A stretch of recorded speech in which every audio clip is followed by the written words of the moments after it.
All right, welcome back to Math with me, Miss X. Today we are still doing some first grade review. This is very important because it'll prep us for second grade math. All right, this is our 5th lesson for review. Go ahead and take a look at it and then we will read it together. Remember, my friends, our objective is always broken up into 3 different parts so we know exactly how we're going to do it, what we need to understand about what we're doing, and then why we're doing it or why it's important. All right, so let's go ahead and begin. I will use addition and subtraction strategies learned, such as make 10, to solve for the unknown in order to think and organize our math more efficiently. So we're thinking and always organizing our math more efficiently. That is a goal that we have throughout all of math, no matter what grade we're in. All right, so let's begin with our starter warm-up problem. You may read with me or in your head as I read out loud to you. All right, let's begin.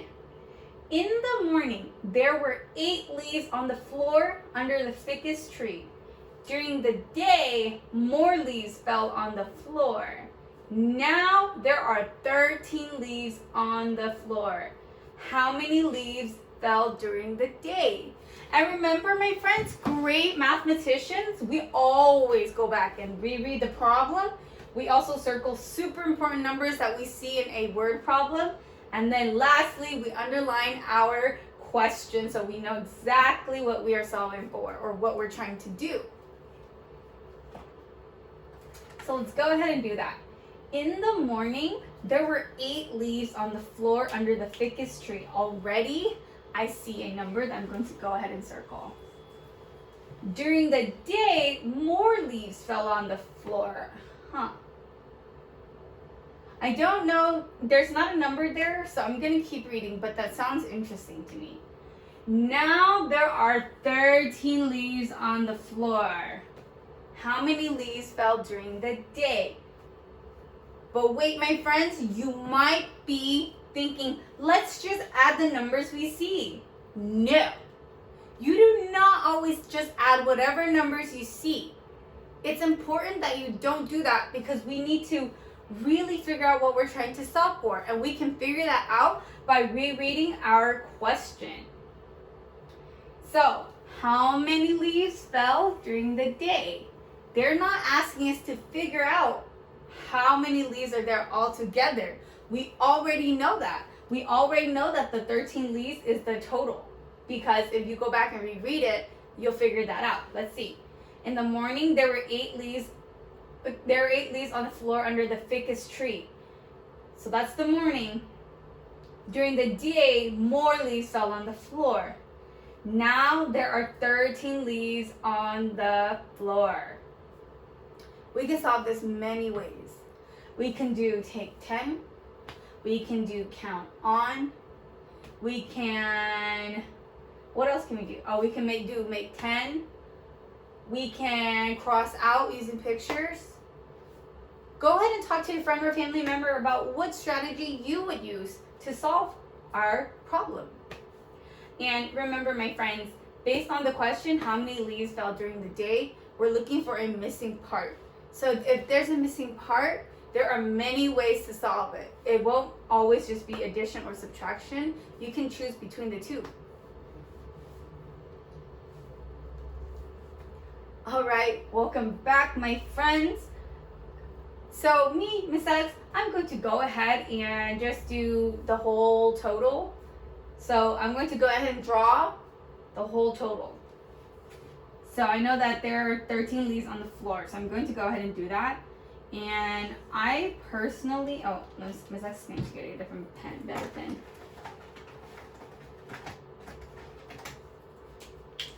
And remember, my friends, you don't want to draw one by one. We're not in first grade anymore. In second grade, you recognize a 10 in a big number like 13. So I'm going to draw a 10 bar. And so I have a 5 and 5 there. So that's a 5 group. Those are 2 5 groups and 1 10 bar. Now I'm going to draw 3 ones. That's a 10 bar and then that's 3 ones, and this is also 13. All right, so this is the next part that I'm going to do because it's super important. We know that in the morning there were 8 leaves on the floor under the ficus tree. So how many do you think I'm going to cross out and mark as morning? Great job. I'm going to cross out and label 8 as morning. So let's go ahead and do that. I know that I'm not going to count one by one because I already have them in 5 groups and a 10 bar. So I have a 5 there, and I know that 5 and then 3 are going to make 8. And I'm going to label that M for morning. Now, my friends, so if we know that there were 13 leaves on the floor by the end of the day, if we know that there are 13 leaves on the floor at last, how many leaves fell during the day based on our picture? Great job. I see a 2 and a 3 here, so that tells me it's going to be 5. I'm going to go ahead and label that as D for day.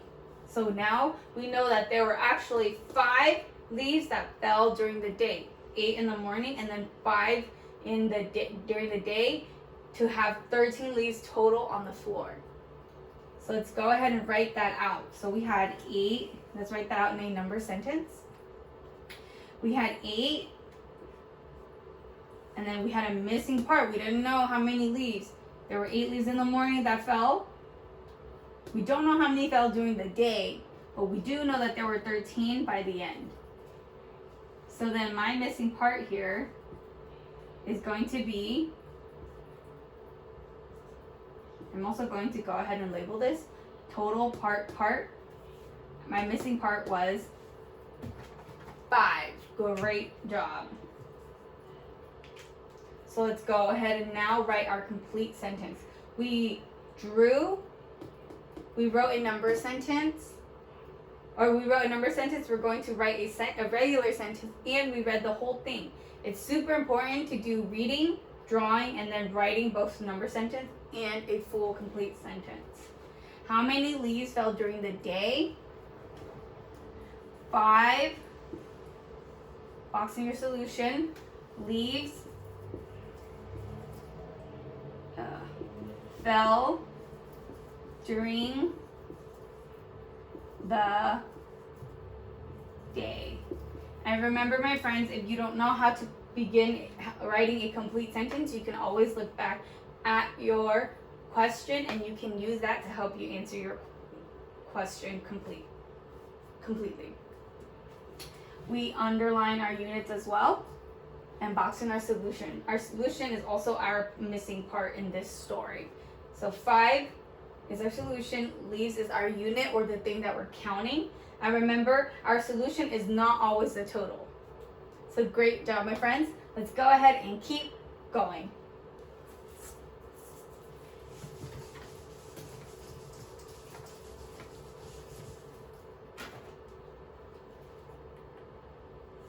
Okay, now for the teacher model, we're going to go ahead and kind of do something similar. We're going to go ahead and carefully read our problem because that's what all great mathematicians do. So let's begin. 13 cars are in the parking lot. 6 were already there in the morning. The rest of the cars arrived after lunch. How many cars arrived after lunch? Okay, my friends. Remember, great mathematicians, we go back and 1, we reread, then we circle our important numbers that we see, and lastly, we underline our question so we know exactly what it is that we're trying to solve for. So let's do that. 13 cars are in the parking lot. Already, I see a number. It's not written in number form, it's written in word form. 13. And if it helps, my friends, you can go ahead and write the number at the top. 13 cars are in the parking lot. 6 were already there in the morning. Already, I see a second number that's very important. And if it helps, you can go ahead and write the number right next to it. 6 were already there in the morning. The rest of the cars arrived after lunch. How many cars arrived after lunch? Let's go ahead and underline our question. Now, my friends, there are a lot of ways to solve this. I'm going to do this a bit differently from what I did in the first warm-up problem. 13 cars are in the parking lot. And before we continue, I would like you to go ahead and pause the video here to try and solve this on your own. I want you to read this again if it helps. Draw your picture using any of the strategies for addition or subtraction that you know and are comfortable with. Write the number sentence, addition or subtraction, and then write a complete sentence. Try it on your own first before you try it with me. I want to see how you do, and then you can compare it with mine. All right, welcome back, my friends. Let's go ahead and rock and roll this. 13 cars in the parking lot. 6 were already there in the morning. The rest of the cars arrived after lunch. Great. I'm going to go ahead and actually use my count on, a combination of count on and make 10 in order to solve for this. So let's go ahead and do that. So I know that 6 were already there in the morning. So I'm actually going to go ahead and just draw a little box to show and mark it as M to show the morning. So how many cars were in the morning? I know there were 6.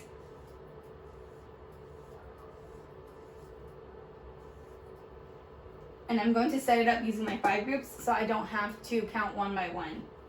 That's a second grade skill that's super important. So now that there's 6. Okay, and then I know that there were 13 cars in the parking lot.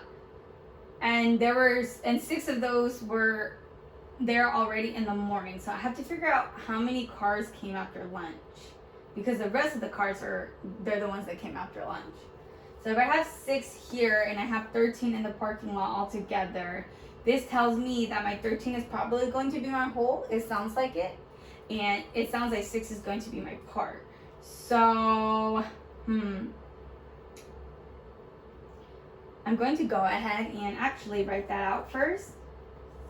6 to show the morning. And I'm going to leave a blank because I don't know really how many cars came after lunch. But I do know that there were 13 there altogether at the end. Alright, so now our number sentence, our addition number sentence matches our picture so far, or our drawing. So we're going to go ahead and count on, but I'm going to count on up to 10 first because it's super easy. So I have 6 here, and then I know that my fast back to 10 is going to be 6 plus 4. So I'm actually going to draw 4 more. And then I know that that's, so this is 6, and then I know that 4 more, it's going to be 10. So I have 6 and 4 here. So it's 10. And then that's only 4. I'm going to add a 5 group there. 10, 11. So let's try it again. 10, 6 and 4, 10 altogether. 11, 12, 13. Go ahead and take a look at our picture. And I finished counting on, doing 3 different things. I counted on to make 10. And then I followed that up using setting up 5 groups. Sorry, Miss Ice got her tongue scrambled there. Let me explain that again. I started with 6 and then I counted on to make 10. I counted on 4 more to make 10. So I 6, counted on 4 more to make 10 because I know 6 plus 4 equals 10. Then I continued counting on from 10. So 10, 11, 12, 13. I finished counting on and I organized it using 5 groups. So now let's go ahead and continue. How many, if we have 6 in the morning here, this group represents what? It represents the cars that came after lunch. So I'm going to go ahead and put an L for lunch. we don't count one by one anymore in second grade. Using our visual 5 groups here, quickly count, how many cars came after lunch? 7. Great job. I have a 5 group there on top, and then I have 2 on the bottom here. So I have 7 there.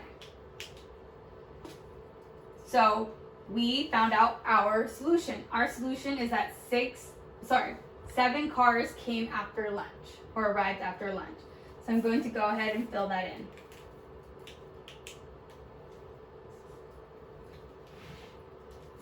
Now let's go ahead and write our complete sentence. How many cars arrived after lunch? 7 cars arrived after lunch. Period. Box in our solution, which is also a missing part here.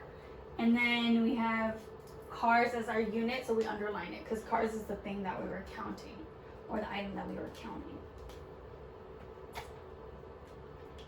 All right, my friends, that is it for today's math lesson. You all, this is super wonderful. It can be very tricky, so take your time. Don't rush. Make sure you label, and make sure you ask yourself, am I solving for a part or a whole? Are they asking me to do addition or subtraction? What am I looking for? Those are all super important questions to think about when you are working on math and working through math. Okay, so let's go ahead and go over some of the stuff I want you to think about while you are doing your own work. And this is important. Make sure you box in the solution on your independent practice. And remember, the solution is not always the total. Do not add everything you see. Number 2 thing to keep in mind, label your groups to match your story. For example, if your story talks about apples and bears, you're going to label groups for using A for apples and B for bears. So whatever letter will help you organize your story, your picture for your story. Okay? So go ahead and click the description box. Click the link in the description box below, and you'll find all of your work as well as your digitized as exit ticket. Good luck, my friends. I'm looking forward to seeing you all again.